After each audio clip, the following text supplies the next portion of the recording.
السلام علیکم اسٹوڈنٹس، امید ہے آپ سب خیریت سے ہوں گے۔ آج کا جو ہمارا ٹاپک ہے وہ ایگزام کے لحاظ سے بہت اہم ہے۔ ارائزنگ ان دا سن کی جو سمری ہے وہ ہم نے پہلے پڑھی تھی، اور اس کا جو لنک ہے وہ میں ڈسکرپشن میں ڈال دوں گا۔ لیکن یہ آج کا جو لیکچر ہے یہ بہت امپورٹنٹ ہے، کیونکہ ایگزام لحاظ سے بھی یہ بہت امپورٹنٹ ہے۔ تو آج ہم اس کی ٹائٹل کے بارے میں پڑھیں گے کہ کہاں سے آیا، کیسے آیا، کہاں سے لیا گیا ہے، اس کا تھوڑا بیک گراؤنڈ پڑھیں گے اس پلے کا، اور اس کی تھیمز پڑھیں گے، اور ان میں جو سمبلز یوز ہوئے ہیں آج وہ پڑھتے ہیں۔ تو چلتے ہیں اس کی کچھ امپورٹنٹ فیکٹس کی جانب۔ پہلے تو امپورٹنٹ فیکٹس اس میں یہ ہے کہ یہ جو پوئم ہے یہ لنگسٹن ہگیز کی ہارلم، اس کا جو ٹائٹل ہے یہ لنگسٹن ہگیز ہارلم کی ایک پوئم سے لیا گیا ہے، اور it was name the best play in the year 1959۔ 1959 میں یہ ایک بہت ہی فیمس پلے رہی۔ یہ پلے جو ہے اس کو ایک فیمس ایتھل بیرامور تھیٹر میں پیش کیا گیا یا ڈسپلے کی گئی۔ جنرا کی لحاظ سے یہ پلے جو ہے یہ ایک ڈومیسٹک پلے ہے، اور ہینس بیری اس پلے میں شو کرنا چاہتے ہیں، یا اس میں شو کیا ہے ہینس بیری نے ریسزم اس میں شو ہوئی ہے۔ تو چلتے اس کی بیک گراؤنڈ کی جانب۔ تو یہ جو جسے میں نے پہلے بتایا کہ یہ پلے جو ہے یہ 1959 کو پبلش کی گئی، اور یہ روزا پارک جو کہ ایک واقعہ ہوا تھا۔ پہلے میں روزا پارک کا جو واقعہ ہے آپ لوگ بتا دوں۔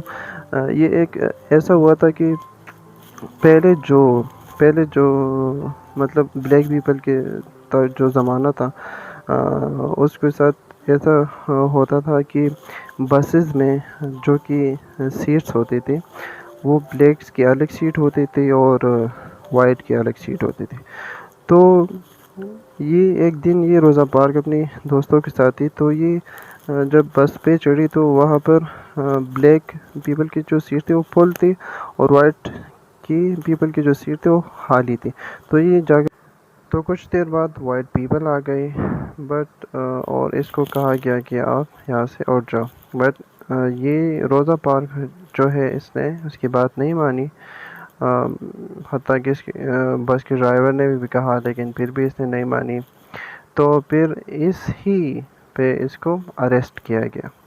تو اریسٹ ہونے کے بعد یہاں سے جو ہے وہ امریکہ میں سول رائٹ موومنٹ بھی سٹارٹ ہوا۔ تو یہ بھی سول رائٹ موومنٹ کا ایک بیس تھا روزا پارک، اور یہ پلے جو ہے یہ بھی اسی سول رائٹ موومنٹ پہ ہی لکھی گئی۔ اب آتے ہیں اس کے امپورٹنٹ تھیمز کی جانب۔ ڈریمز، اس کا جو سب سے امپورٹنٹ تھیم ہے اس پلے کا وہ ہے امریکن ڈریمز۔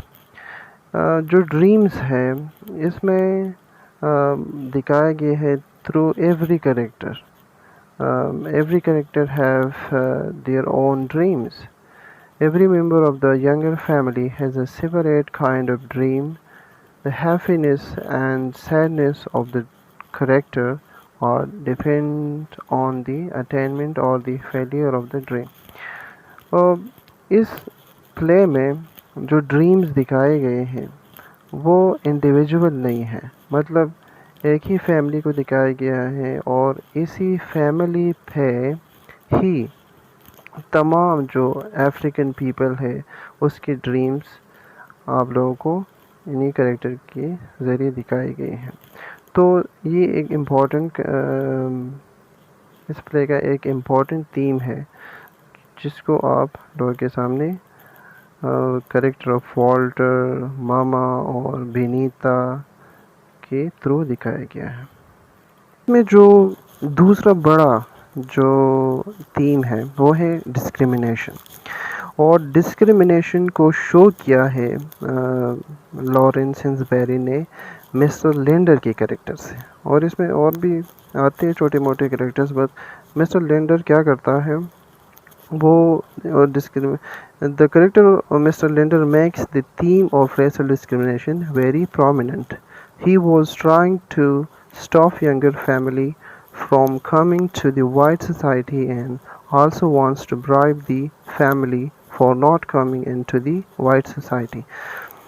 تو وہ کیا کرتا ہے مسٹر لینڈر کہ یہ روکتا ہے، ماما کو روکتا ہے، بینیتا والٹرز کو یہ کہتا ہے کہ آپ لوگ کیا کرو، اس نے جو گھر لیا ہوتا ہے وائٹ لوگوں کی سوسائٹی میں، یہ ان کو روکتا ہے کہ وہاں نہ آئے. لاسٹ میں یہ برائب بھی دیتا ہے والٹر کو کہ مطلب آپ یہ لو بٹ کیا کرو وہاں نہ آؤ.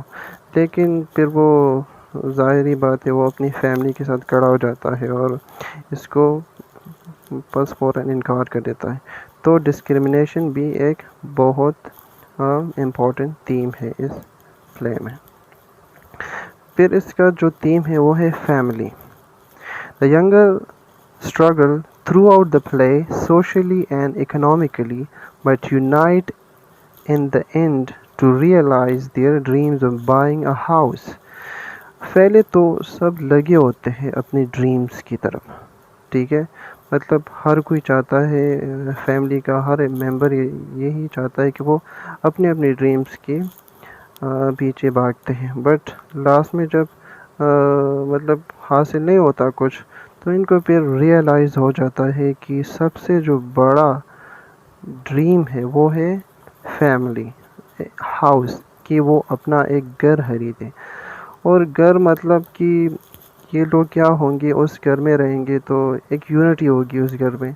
تو یہاں پر جو لاسٹ میں یہ ریئلائز کرتے ہیں وہ ہوتا ہے ایک گھر. Mama knows the importance of family from the very beginning, but Walter and Benita learn this lesson in the end. ماما کو تو پتا ہو اسٹارٹ سے وہ یہی چاہتی ہے کہ اس کا ایک اپنا گھر ہو، اس لیے تو انہیں جو انشورنس منی آتی ہے سب سے پہلے وہ گھر ہی خریدتی ہے، ٹھیک ہے.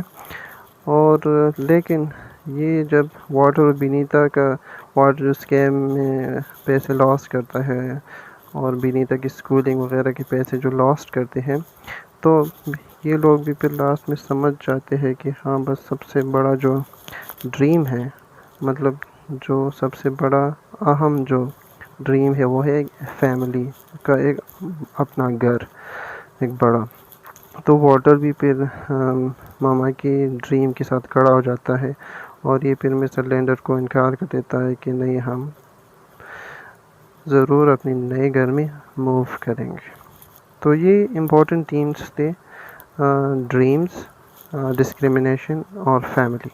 اب آتے ہیں سمبلس کی طرف. جو سب سے جو اہم سمبل اس میں یوز ہوئے، اس میں تو فرسٹ جو ہے ماماز پلانٹ، ماما کا پلانٹ ہے. اس میں ایک چھوٹا سا پلانٹ ہوتا ہے امی کے ساتھ، اس کی ماما کریکٹر کے ساتھ. Mama's plant shows the American dreams of her own big house with enough ground and sunlight. تو یہاں جو ماما کا پلانٹ ہے وہ کیا شو کرتا ہے، وہ ماما کی اس ڈریم کو شو کرتی ہے کہ مطلب اس کا ایک اپنا بڑا گھر ہو، اور اس گھر میں ان کا جو ٹریوس جو اس کا جو واٹر کا مطلب بیٹا ہے، ماما وہ بھی چاہتی ہے کہ یہ بھی مطلب اپنی اس بڑے سے لان یارڈ میں کھیلے اور یہ پلانٹ بھی مطلب گرو کرے اور گھر میں سن لائٹ آئے. مطلب اس سب کا مطلب یہ ہے کہ اس کا ایک بڑا گھر ہو.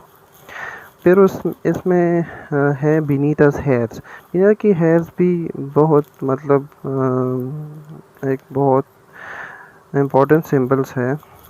Benita's hairs reflects her struggle with her identity. یہاں پر جو بینیتا کی ہیئرز ہے وہ مطلب ایسے معمولی یوز نہیں ہوئے، مطلب اس میں ایک پوری اس کی آئیڈینٹی چھپی ہوتی ہے، ٹھیک ہے. اسٹارٹ میں وہ کیا کرتی ہے، When her hair is straightened, mutilated, it represents her assimilation into the American culture.